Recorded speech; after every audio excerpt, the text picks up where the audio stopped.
Hi hello ಎಲ್ಲರಿಗೂ ನಮಸ್ಕಾರ. ನಾನು ನಿಮ್ಮ ಲಕ್ಷ್ಮಿಗೌಡ ಮಾತನಾಡುತ್ತಿರುವುದು. ಯಾರೆಲ್ಲ ಇನ್ನು ನನ್ನ ಕಾಮನ ಬಿಲ್ಲು ಕಥಾಗುಚ್ಛ ಯೂಟ್ಯೂಬ್ ಚಾನಲ್ ಸಬ್ಸ್ಕ್ರೈಬ್ ಮಾಡದೆ ಕತೆ ಕೇಳ್ತಿದ್ದೀರಾ, ಪ್ಲೀಸ್ ಸಬ್ಸ್ಕ್ರೈಬ್ ಮಾಡಿ ಕತೆ ಕೇಳಿ. ಹಾಗೆ ನನ್ನ ಕತೆ ನಿಮ್ಮೆಲ್ಲರಿಗೂ ಇಷ್ಟ ಆದ್ರೆ ಕಮೆಂಟ್ ಮಾಡಿ, ಶೇರ್ ಮಾಡಿ. ದ್ವೇಷದ ಜ್ವಾಲೆ ಮುಂದುವರೆದ ಸಂಚಿಕೆ. ನಿಮಗೆ ವಿಷಯವನ್ನು ಹೇಳುವುದು ಬೇಡ ಎಂದ ಮೇಲೆ ಈ ಮಗು ನಿನ್ನ ಹೊಟ್ಟೆಯಲ್ಲಿ ಇರುವುದು ಬೇಡ, ತೆಗೆಸಿ ಬಿಡೋಣ ಎಂದೆ. ಅಕ್ಕನಿಗೆ ಇನ್ನು ಹುಟ್ಟದೇ ಇರುವ ಅವಳ ಮಗುವಿನ ಮೇಲೆ ಬಹಳವೇ ಪ್ರೀತಿ. ಅದಕ್ಕೆ ಮಗುವನ್ನು ತೆಗೆಸಲು ಒಪ್ಪಲಿಲ್ಲ. ಅವಳನ್ನು ಈ ವಿಷಯವಾಗಿ ಕನ್ವಿನ್ಸ್ ಮಾಡಲು ನೋಡಿದೆ. ಆದ್ರೆ ಅಕ್ಕ ಆಗಲೇ ಹುಟ್ಟದೇ ಇರುವ ಮಗುವಿನ ಮೇಲೆ ಜೀವವನ್ನೇ ಇರಿಸಿಕೊಂಡಿದ್ದಳು. ನನ್ನ ಪ್ರಾಣವನ್ನು ಬೇಕಾದ್ರೂ ಬಿಡ್ತೀನಿ, ಆದ್ರೆ ನನ್ನ ಮಗುವನ್ನು ತೆಗೆಸುವುದಿಲ್ಲ ಎಂದು ಹಠ ಹಿಡಿದಳು. ಅವಳ ಹಠವನ್ನು ನೋಡಿ ನಾನು ಕೂಡ ಸುಮ್ಮನಾದೆ. ಆಗ ನನಗೆ ಅವಳ ಆರೋಗ್ಯಕ್ಕಿಂತ ಬೇರೆ ಯಾವುದು ಮುಖ್ಯವಾಗಿರಲಿಲ್ಲ. ಇನ್ನೊಮ್ಮೆ ನಾನೇ ಅವಳನ್ನು ಚೆಕಪ್ಗೆಂದು ಕರೆದುಕೊಂಡು ಹೋದಾಗ ಅವಳು ತುಂಬಾ ವೀಕ್ ಆಗಿದ್ದಾಳೆ. ಹೀಗೆ ಆದ್ರೆ ಮಗು ಮತ್ತೆ ಅವಳಿಗೆ ಇಬ್ಬರಿಗೂ ಅಪಾಯ ಎಂದು ಡಾಕ್ಟರ್ ಹೇಳಿದ್ರು. ಆದಷ್ಟು ಅವಳನ್ನು ಖುಷಿಯಾಗಿ ಇಡ್ಬೇಕಿತ್ತು. ಡ್ಯಾಡಿ ಅಮ್ಮನಿಗೆ ವಿಷಯ ತಿಳಿಯದ ಹಾಗೆ ಏನಾದ್ರೂ ಮಾಡು ಸಾಗರಿ, ನಾನು ಈ ಮಗುವನ್ನು ಉಳಿಸಿಕೊಳ್ಳಲೇಬೇಕು ಎಂದು ಬೇಡಿಕೊಂಡಳು. ಆಗ ನನಗೆ ಬೇರೆ ದಾರಿ ಇಲ್ಲದೆ ನಾನೇ ಅವಳಿಗೆ ಡ್ಯಾಡಿ ಹತ್ರ ಫಾರಿನ್ಗೆ ಹೋಗ್ತೀನಿ ಎಂದು ಹೇಳಿಕೊಟ್ಟೆ. ಅವಳು ನಾನು ಹೇಳಿದಂತೆಯೇ ಈ ವಿಷಯವಾಗಿ ಡ್ಯಾಡ್ ಬಳಿ ಮಾತನಾಡಿದಳು. ಅವಳ ಆಸೆಗೆ ಡ್ಯಾಡ್ ಸುಲಭವಾಗಿ ಒಪ್ಪಿದರು. ನೀನು ಒಪ್ಪಲಿಲ್ಲ, ಆದ್ರೂ ನಿನ್ನನ್ನು ಕೂಡ ಕನ್ವಿನ್ಸ್ ಮಾಡಿ ಮನೆಯಿಂದ ಹೊರಬಂದು ಬಾಡಿಗೆ ಮನೆಯಲ್ಲಿ ಜೀವನ ಮಾಡಲು ಶುರು ಮಾಡಿದಳು. ನಿಜ ಹೇಳ್ತಿದ್ದೀನಿ ಅಮ್ಮ, ಮಗು ಅವಳ ಹೊಟ್ಟೆಯಲ್ಲಿ ಇರಲಿಲ್ಲ ಎಂದಿದ್ದರೆ ಅವಳು ಖಂಡಿತವಾಗಿಯೂ ಬದುಕುತ್ತಿರಲಿಲ್ಲ. ಮಗುವಿಗಾಗಿ ಬದುಕಿದವಳು ಅವಳು. ನಾನು ಕೂಡ ಅವಳನ್ನು ಆದಷ್ಟು ಖುಷಿಯಾಗಿಡಲು ಪ್ರಯತ್ನ ಮಾಡುತ್ತಿದ್ದೆ. ಆದ್ರೂ ತನ್ನ ಮೇಲಾದ ದೌರ್ಜನ್ಯವನ್ನು ನೆನೆದು ದುಃಖಿಸುತ್ತಲೇ ಇದ್ದಳು. ಅವಳ ನೋವು ನೋಡಿದಾಗಲೆಲ್ಲ ಇವನನ್ನು ನಾನೇ ಕೈಯಾರೆ ಸಾಯಿಸಿ ಬಿಡೋಣ ಎನ್ನುವಷ್ಟು ಕೋಪ ಬರುತ್ತಿತ್ತು. ಅದಕ್ಕೆ ಅಕ್ಕ ಅವಕಾಶ ಕೊಡಲಿಲ್ಲ. ನಾನು ಇವನ ತಂಟೆಗೆ ಹೋಗಲೇಬಾರದು ಎಂದು ತಾಕೀತು ಮಾಡಿದ್ಲು. ನಾನು ಕೂಡ ಅಕ್ಕನಿಗೋಸ್ಕರ ಸುಮ್ಮನಾದೆ. ಅಕ್ಕನಿಗೆ ಡಾಕ್ಟರ್ ಕೊಟ್ಟಿದ್ದ ಡೆಲಿವರಿ ಡೇಟ್ ಸಮಯದಲ್ಲಿ ನಾನು ಫ್ರೆಂಡ್ಸ್ ಜೊತೆ ಟ್ರಿಪ್ ಹೋಗುತ್ತಿದ್ದೇನೆ ಎಂದು ಸುಳ್ಳು ಹೇಳಿ ಅಕ್ಕನ ಬಳಿಯೇ ಉಳಿದೆ. ನಾನು ಅವಳನ್ನು ಎಷ್ಟೇ ಹುಷಾರಾಗಿ ನೋಡಿಕೊಂಡರೂ ಕೂಡ ಕೊನೆಗೂ ಮಗುವಿಗೆ ಜನ್ಮ ನೀಡಿದ ದಿನವೇ ನನ್ನ ಮಗುವಿಗೆ ನೀನೇ ತಾಯಿಯಾಗಿ ಚೆನ್ನಾಗಿ ನೋಡಿಕೊ ಎಂದು ಹೇಳಿ ನನ್ನ ಕಣ್ಣ ಮುಂದೆ ಪ್ರಾಣ ಬಿಟ್ಟಳು. ಈಗಲೂ ಅವಳ ಸಾವು ನನ್ನ ಕಣ್ಣಿಗೆ ಕಟ್ಟಿದ ಹಾಗೆ ಇದೆ ಅಮ್ಮ. ಅಕ್ಕ ತಂಗಿಯರು ಎನ್ನುವುದಕ್ಕಿಂತ ಎರಡು ದೇಹ ಒಂದೇ ಪ್ರಾಣ ಎನ್ನುವಂತೆ ಇದ್ದೆವು. ಇಷ್ಟು ಬೇಗ ಅವಳನ್ನು ಕಳೆದುಕೊಳ್ಳುತ್ತೇನೆ ಎಂದುಕೊಂಡಿರಲಿಲ್ಲ. ಒಂದೆಡೆ ಆಗಷ್ಟೇ ಹುಟ್ಟಿರುವ ಮಗು, ಇನ್ನೊಂದೆಡೆ ಅಕ್ಕನ ಸಾವು. ಒಬ್ಬಳೇ ನಾನೆಷ್ಟು ನೋವು ಅನುಭವಿಸಿದ್ದೇನೆ ಎನ್ನುವುದು ನನಗಷ್ಟೇ ಗೊತ್ತು. ಆಗಲಾದರೂ ನಿಮಗೆ ಸತ್ಯ ಹೇಳಬೇಕು ಎಂದುಕೊಂಡೆ. ಯಾಕೋ ಮನಸ್ಸಾಗಲಿಲ್ಲ. ಹಾಗೆ ಸತ್ಯ ಹೇಳಿದ್ರೆ ನಿಮಗೂ ನೋವು, ನನ್ನ ಅಕ್ಕನ ಚಾರಿತ್ರ್ಯಕ್ಕೂ ಮಸಿ ಬೆಳೆಯುತ್ತದೆ ಎಂದು ಯೋಚಿಸಿ ಹಾಸ್ಪಿಟಲ್ ಅವರ ಜೊತೆ ಮಾತನಾಡಿದೆ. ಆದ್ರೆ ಅವರು ಆ ರೀತಿ ಸುಳ್ಳು ಹೇಳಲು ಒಪ್ಪಲಿಲ್ಲ. ಕೊನೆಗೆ ಅವರ ಕಾಲು ಹಿಡಿದು ಒಪ್ಪಿಸಿದೆ. ಆಗ ಅಕ್ಕನಿಗೆ ಆಕ್ಸಿಡೆಂಟ್ ಆಗಿ ಹೋಗಿದ್ದಾಳೆ ಎಂದು ಸುಳ್ಳು ಹೇಳಿ ಅಕ್ಕನ ಡೆಡ್ ಬಾಡಿಯನ್ನು ನಾನೇ ಮನೆಗೆ ತಂದೆ. ನನ್ನ ಅಂದಿನ ಪರಿಸ್ಥಿತಿ ನನ್ನ ಶತ್ರುಗಳಿಗೂ ಬೇಡ ಅಮ್ಮ. ಹಸುಳೆ ಕಂದನನ್ನು ನೋಡಿಕೊಳ್ಳುವವರಿಲ್ಲ ಎನ್ನುವ ನೋವಾದ್ರೆ, ಇನ್ನೊಂದೆಡೆ ಅಕ್ಕ ನಮ್ಮನ್ನೆಲ್ಲ ಬಿಟ್ಟು ಹೋದಳಲ್ಲ ಎನ್ನುವ ನೋವು. ಅಂದಿನಿಂದ ನನ್ನ ಮನಸ್ಸು ಪೂರ್ತಿಯಾಗಿ ಕಲ್ಲಾಯಿತು. ನನ್ನ ವ್ಯಕ್ತಿತ್ವವೇ ಬದಲಾಯಿತು ಎಂದವಳೆ ಜೋರಾಗಿ ಅತ್ತು ಬಿಟ್ಟಳು ಸಾಗರಿ. ಆ ಮನೆಯಲ್ಲಿ ಸೂಜಿ ಬಿದ್ದರೂ ಕೇಳಿಸುವಷ್ಟು ನಿಶ್ಶಬ್ದ ವಾತಾವರಣವಿತ್ತು. ಸಾಗರಿ ಮಾತು ಕೇಳಿದ ಎಲ್ಲರ ಕಣ್ಣಿನಲ್ಲಿಯೂ ನೀರಿತ್ತು. ನೆಲದಲ್ಲಿ ಬಿದ್ದಿದ್ದ ಮೌರ್ಯನ ಕಣ್ಣಲ್ಲಿಯೂ ಸಹ ನೀರಿತ್ತು. ವಸುಮತಿಯವರು ಅದಾಗಲೇ ಅತ್ತು ನಿತ್ರಾಣರಾಗಿ ಬಿಟ್ಟಿದ್ದರು. ತಮ್ಮ ಮಗ ಜವಾಬ್ದಾರಿ ಇಲ್ಲದವನು, ಕುಡುಕ ಎಂದು ತಿಳಿದಿದ್ದವರಿಗೆ ಅವನಿಂದ ಒಂದು ಹೆಣ್ಣಿನ ಬದುಕೇ ಹಾಳಾಗಿದೆ ಎನ್ನುವುದು ಗೊತ್ತಿರಲಿಲ್ಲ. ಕ್ಷಣಗಳ ನಂತರ ತನ್ನ ಕಣ್ಣೀರು ತೊಡೆದುಕೊಂಡವಳು ಅಂದೇ ಶಪಥ ಮಾಡಿದೆ, ನನ್ನ ಅಕ್ಕ ಅನುಭವಿಸಿದ ನೋವನ್ನು ಇವನು ಅನುಭವಿಸಬೇಕು. ಕಾನೂನು ಕೊಡುವ ಶಿಕ್ಷೆ ಏನೇನೂ ಅಲ್ಲ. ಅಲ್ಲಿ ಆರಾಮಾಗಿ ಅವರು 3 ಹೊತ್ತು ಹಾಕುವ ಊಟವನ್ನು ತಿಂದು ರಾಜಾರೋಷವಾಗಿ ಬದುಕುತ್ತಾನೆ. ಹಾಗಾಗಬಾರದು. ಇವನಿಗೆ ನಾನೇ ಶಿಕ್ಷೆ ಕೊಡಬೇಕು ಎಂದು ನನ್ನಲ್ಲಿಯೇ ನಿರ್ಧಾರ ಮಾಡಿದೆ. ಇವನ ಕುಟುಂಬದ ಬಗ್ಗೆ ಸರ್ಚ್ ಮಾಡಿದಾಗ ಇವನಿಗೆ ತಮ್ಮ ಇರುವುದು ತಿಳಿಯಿತು. ಆದ್ರೆ ಅವರು ಫಾರಿನ್ಗೆ ಓದಲು ಹೋಗಿದ್ರು.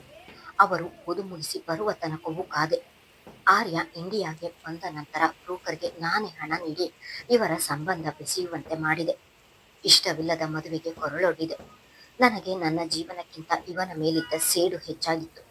ನಾನು ಮೊದಲು ನನ್ನ ಮನೆಯವರು ನೋವು ಅನುಭವಿಸಿದ ಹಾಗೆ ಈ ಮನೆಯವರು ನೋವು ಅನುಭವಿಸಬೇಕು ಎಂದುಕೊಂಡು ಬಂದೆ. ಆದ್ರೆ ಇವರ ಒಳ್ಳೆಯತನ ನನ್ನನ್ನು ಕಟ್ಟಿ ಹಾಕಿತು. ಈ ಮನೆಗೆ ಬಂದ ಮೇಲೆ ಇವನೊಬ್ಬನನ್ನು ವಿಷಜಂತು. ಎಲ್ಲರೂ ತುಂಬಾ ಒಳ್ಳೆಯವರು ಎಂದು ತಿಳಿಯಿತು. ಇಷ್ಟು ಬೇಗ ಎಲ್ಲರಿಗೂ ವಿಷಯ ತಿಳಿಯುತ್ತೆ ಎಂದು ನಾನು ಅಂದುಕೊಂಡಿರಲಿಲ್ಲ. ತುಂಬಾ ಬುದ್ಧಿವಂತ ಇವನು. ಅದು ಹೇಗೋ ನನ್ನ ಮಗುವನ್ನು ಕಂಡು ಹಿಡಿದಿದ್ದಾನೆ ಎಂದಳು. ಸತ್ಯವನ್ನು ಒಡಲಲ್ಲಿ ಬಚ್ಚಿಟ್ಟುಕೊಂಡು ಒಬ್ಬಳೆ ಅದೆಷ್ಟು ನೋವು ತಿಂದಿದ್ದೀಯ ಕಂದ. ಆದ್ರೂ ಮಗಳನ್ನು ಕಳೆದುಕೊಂಡು ನಾವು ನೋವು ತಿನ್ನುತ್ತಿರುವಾಗಲಾದರೂ ನಿಮ್ಮ ಮಗಳು ಸತ್ತಿಲ್ಲ, ಮಗುವಿನ ರೂಪದಲ್ಲಿ ಜೀವಂತವಾಗಿದ್ದಾಳೆ ಎಂದು ಹೇಳಬೇಕಿತ್ತಲ್ಲವಾ. ಮಗುವಿನ ವಿಷಯವನ್ನು ನೀನು ಮುಚ್ಚಿಡಬಾರದಿತ್ತು. ನಾವೆಲ್ಲರೂ ಬದುಕಿದ್ದು ಆ ಮಗುವನ್ನು ಎಲ್ಲೋ ಒಂದು ಕಡೆ ಒಬ್ಬಂಟಿಯಾಗಿ ಸಾಕುವ ಪ್ರಮೇಯವಾದರೂ ಏನಿತ್ತು ಎಂದರು ಶ್ರೀಕಾಂತ್. ಹೇಳಿದ್ನಲ್ಲ ಡ್ಯಾಡ್, ನಾನು ಈ ರೀತಿ ಮಗುವಿನ ವಿಷಯವನ್ನು ಮುಚ್ಚಿಡಲು ಕಾರಣ ಇವನೇ. ಮಗುವಿನ ವಿಷಯ ತಿಳಿದರೆ ಇವನ ವಿಷಯ ಕೂಡ ತಿಳಿಯುತ್ತದೆ. ಆಗ ನಾನು ಇವನ ಮೇಲೆ ಸೇಡು ತೀರಿಸಿಕೊಳ್ಳಲು ಆಗುವುದಿಲ್ಲ ಎನ್ನುವ ಒಂದೇ ಒಂದು ಕಾರಣಕ್ಕೆ ಈ ರೀತಿಯ ನಿರ್ಧಾರ ಮಾಡಿದೆ. ನಿಮಗೆ ತಿಳಿಯದ ಹಾಗೆ ಒಂದು ಬಾಡಿಗೆ ಮನೆ ಮಾಡಿ ಮಗುವನ್ನು ನನ್ನ ಮಗ ಎಂದು ಸಾಕುತ್ತಿದ್ದೇನೆ. ಈಗಲೂ ಅವನು ನನ್ನ ಮಗನೇ ಡ್ಯಾಡ್. ಪ್ರತಿದಿನ ನೋವಿನಲ್ಲಿ ದಿನಗಳನ್ನು ದೂಡುತ್ತಿದ್ದವಳಿಗೆ ಖುಷಿಯಾಗಿ ಬಂದವನು ಅವನು. ಕತ್ತಲಾಗಿರುವ ನನ್ನ ಬದುಕಿಗೆ ಬೆಳಕಾಗಿ ಬಂದವನು ಅವನು. ಅವನಿಗೆ ಸಣ್ಣ ನೋವಾದರೂ ಕೂಡ ನನ್ನಿಂದ ಸಹಿಸಲು ಆಗುವುದಿಲ್ಲ. ಆದ್ರೂ ನನ್ನ ದ್ವೇಷಕ್ಕೋಸ್ಕರ ಮಗುವಿಗೆ ಅಜ್ಜಿ ತಾತನ ಪ್ರೀತಿಯಿಂದ ವಂಚಿತನನ್ನಾಗಿ ಮಾಡಿದೆ. ನನ್ನನ್ನು ಕ್ಷಮಿಸಿ ಡ್ಯಾಡ್ ಎಂದಳು. ಮಗಳ ಮಾತಿಗೆ ಶ್ರೀಕಾಂತ್ ಅವರು ಏನು ಮಾತನಾಡಲಿಲ್ಲ. ನೆಲದಲ್ಲಿ ಬಿದ್ದು ಒದ್ದಾಡುತ್ತಿದ್ದ ತನ್ನ ಅಣ್ಣನನ್ನು ಏಳಿಸಿ ಕೂರಿಸಿದವನು ಸಾಗರಿಯ ಸಮೀಪ ಬಂದು, ನಿಮ್ಮ ದ್ವೇಷಕ್ಕೋಸ್ಕರ ನನ್ನ ಫೀಲಿಂಗ್ಸ್ ಜೊತೆ ಆಟ ಆಡಿದ್ರಿ ಅಲ್ವಾ ಸಾಗರಿ ಎಂದನು. ಆರ್ಯ ಅವನ ಮಾತು ಕೇಳುತ್ತಿದ್ದ ಹಾಗೆ ಪಾತಾಳಕ್ಕೆ ಕುಸಿದಳು ಸಾಗರಿ.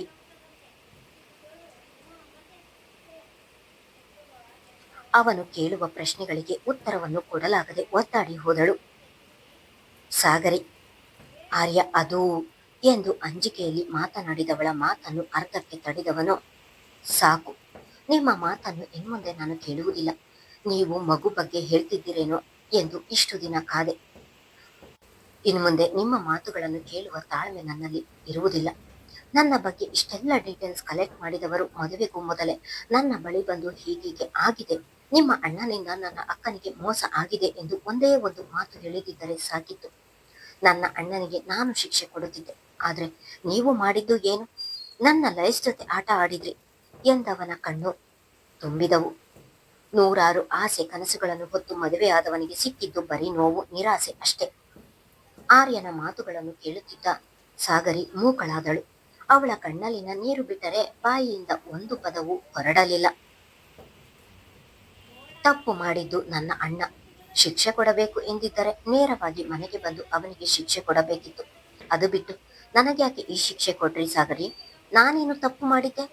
ನನ್ನ ಬಳಿ ಬಂದು ಒಂದೇ ಒಂದು ಮಾತು, ಹೀಗೆ ನಾನು ದ್ವೇಷಕ್ಕಾಗಿ ಮದುವೆಯಾಗುತ್ತಿದ್ದೇನೆ ಎಂದು ಹೇಳಿದಿದ್ದರೆ ನಾನು ಕೂಡ ನಿಮಗೆ ಸಾಥ್ ಕೊಡುತ್ತಿದ್ದೆ. ನೀವು ಆಡುತ್ತಿರುವುದು ನಾಟಕ ಎಂದು ತಿಳಿದಿದ್ದರೆ ನನಗೆ ಇಷ್ಟು ಹರ್ಟ್ ಆಗುತ್ತಿರಲಿಲ್ಲ. ಥ್ಯಾಂಕ್ಸ್ ಸಾಗರಿ ಎಂದು ಮರೆಯಲಾಗದ ಪೆಟ್ಟು ಕೊಟ್ಟು ಬಿಟ್ರಿ. ಥ್ಯಾಂಕ್ ಯು ಸೋ ಮಚ್ ಎಂದನು. ಮಗನ ಮಾತು ಕೇಳಿ ವಸುಮತಿಯವರು ನೊಂದು ಹೋದರು. ಅವರಿಬ್ಬರು ಒಂದೇ ಒಡಲಿನಲ್ಲಿ ಹುಟ್ಟಿದರೂ ಕೂಡ ಇಬ್ಬರ ವ್ಯಕ್ತಿತ್ವ, ಇಬ್ಬರ ಆಲೋಚನೆಗಳು ಬೇರೆ ಬೇರೆ ಎನ್ನುವುದು ಅವರಿಗೆ ತಿಳಿದಿದೆ. ಮೌರ್ಯ ಮಾಡಿದ ತಪ್ಪಿಗೆ ಆರ್ಯ ನೋವು ತಿನ್ನುತ್ತಿರುವುದನ್ನು ಸಹಿಸದವರು ಮಗನ ಬಳಿಗೆ ಬಂದು, ಆರ್ಯ, ಯಾಕೋ ಹೀಗೆಲ್ಲ ಮಾತಾಡ್ತಿದೀಯ? ನೋಡು, ಅವಳ ಅಕ್ಕನ ಸಾವಿನಿಂದ ನೊಂದು ಈ ರೀತಿ ಮಾಡಿದ್ದಾಳೆ. ಸಾಗರಿ ತುಂಬಾ ಒಳ್ಳೆಯ ಹುಡುಗಿ. ತನ್ನ ಅಕ್ಕನಿಗೆ ಹೀಗಾಯಿತಲ್ಲ ಎನ್ನುವ ನೋವು ಅವಳಿಗೆ ಇರುವುದಿಲ್ವಾ ಹೇಳು? ನೋಡು, ಈಗ ಏನೂ ಆಗಿಲ್ಲ. ಆ ಮಗು ನಮ್ಮ ವಂಶದ ಕುಡಿ. ನೋಡು, ಮುಂದೆ ಮಗುವಿನ ಜೊತೆ ನಾವೆಲ್ಲ ಖುಷಿಯಾಗಿರೋಣ. ನೀನು ಈ ರೀತಿ ಬೇಸರದಲ್ಲಿ ಮಾತನಾಡಬೇಡ ಎಂದರು. ಸಾಧ್ಯ ಇಲ್ಲ ವಸುಮತಿ ಎಂದು ಕೂಗಿದ ಶ್ರಾವಣಿಯವರು ಅವರ ಸಮೀಪ ಬಂದು, ನೀವು ಹೇಳಿದ್ದು ಎಂದಿಗೂ ಸಾಧ್ಯವಿಲ್ಲ. ನನ್ನ ಮಗಳನ್ನು ತಿಂದುಕೊಂಡ ಮನೆಯಲ್ಲಿ ನನ್ನ ಇನ್ನೊಬ್ಬ ಮಗಳನ್ನು ಇರಲು ನಾನು ಬಿಡುವುದಿಲ್ಲ. ಏನಂದ್ರಿ? ಮಗು ನಿಮ್ಮ ವಂಶದ ಕುಡಿಯ? ಅವನು ಯಾವತ್ತಿದ್ರೂ ನಮ್ಮ ಮೊಮ್ಮಗ. ನಿಮ್ಮ ಮಗನ ಕಾಮತೃಷೆಗೆ ಹುಟ್ಟಿದ ಮಗು ಅದು. ಹೇಗೆ ನಿಮ್ಮ ಮೊಮ್ಮಗು ಆಗುತ್ತೆ? ಅದು ಎಂದಿಗೂ ಸಾಧ್ಯವಿಲ್ಲ. ನನ್ನ ಮಗಳು ಮಗು ಇಬ್ಬರನ್ನು ನಾನು ಇಲ್ಲಿ ಬಿಡುವುದಿಲ್ಲ. ನಿಮಗೆ ಮೊದಲೇ ಈ ವಿಷಯ ತಿಳಿದಿದ್ದರೆ ಖಂಡಿತ ಈ ಮದುವೆಯಾಗಲು ಬಿಡುತ್ತಿರಲಿಲ್ಲ. ನಿಮ್ಮ ಮಗ ಮಾಡಿರುವ ಕೆಲಸಕ್ಕೆ ಈಗಲೂ ನನ್ನ ರಕ್ತ ಕುದಿಯುತ್ತಿದೆ. ನಿಂತ ಜಾಗದಲ್ಲಿ ಅವನನ್ನು ಕತ್ತರಿಸಬೇಕು ಎನಿಸುತ್ತಿದೆ. ನನ್ನ ಮಗಳು ಬದುಕಿದ್ದಾಗಲೇ ಇವನಿಗೆ ಶಿಕ್ಷೆ ಕೊಡಿಸಲಿಲ್ಲ. ಆಗಲೇ ಅವಳ ಮರ್ಯಾದೆ ಹೋಗುತ್ತೆ ಎಂದು ಯೋಚಿಸಿದ್ದಾಳೆ. ಈಗ ಇವನನ್ನು ಕಾನೂನಿಗೆ ಒಪ್ಪಿಸಿ ಸತ್ತಿರುವ ನನ್ನ ಮಗಳ ಮರ್ಯಾದೆ ತೆಗೆಯಲು ನನಗೆ ಇಷ್ಟ ಇಲ್ಲ. ಹಾಗೆ ಮಾಡಿದ್ರೆ ಅವಳ ಆತ್ಮಕ್ಕೆ ಅದೆಷ್ಟು ನೋವಾಗಬಹುದು.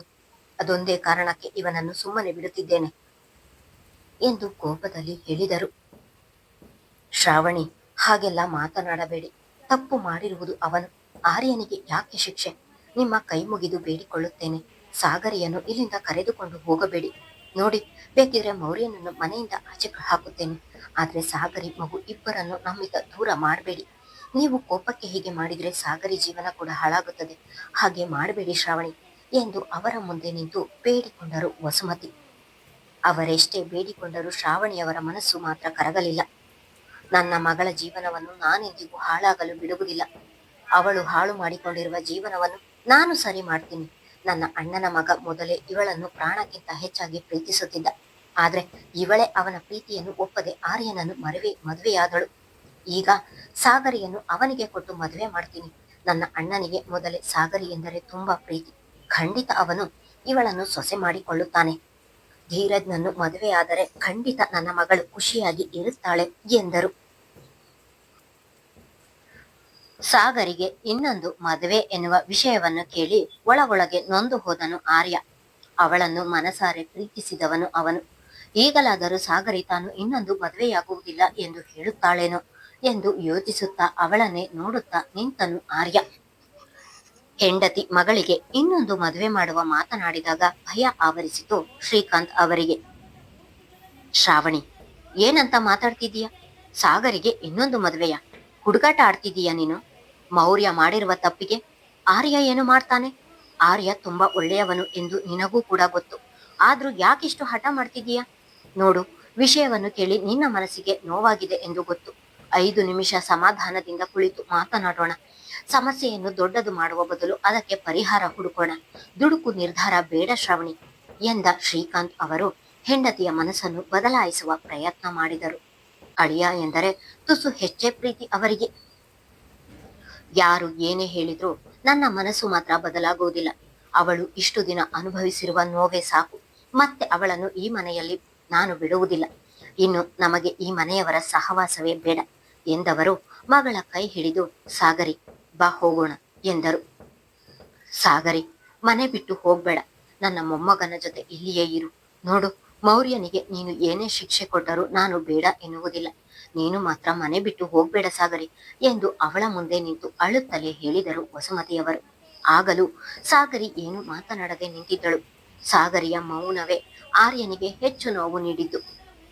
ಮುಂದೆ ಬಂದ ಆರ್ಯ ಸಾಗರಿಯ ಮುಂದೆ ನಿಂತು ಅಳುತ್ತಿದ್ದ ತನ್ನ ತಾಯಿಯ ಭುಜ ಬಳಸಿ ಹಿಡಿದವನು, ಅಮ್ಮ, ಹೋಗುವವರನ್ನು ತಡೆಯಬೇಡ, ಹೋಗಲಿ ಬಿಡು ಎಂದು ಹೇಳಿ ಅವರನ್ನು ಪಕ್ಕಕ್ಕೆ ಸರಿಸಿದನು.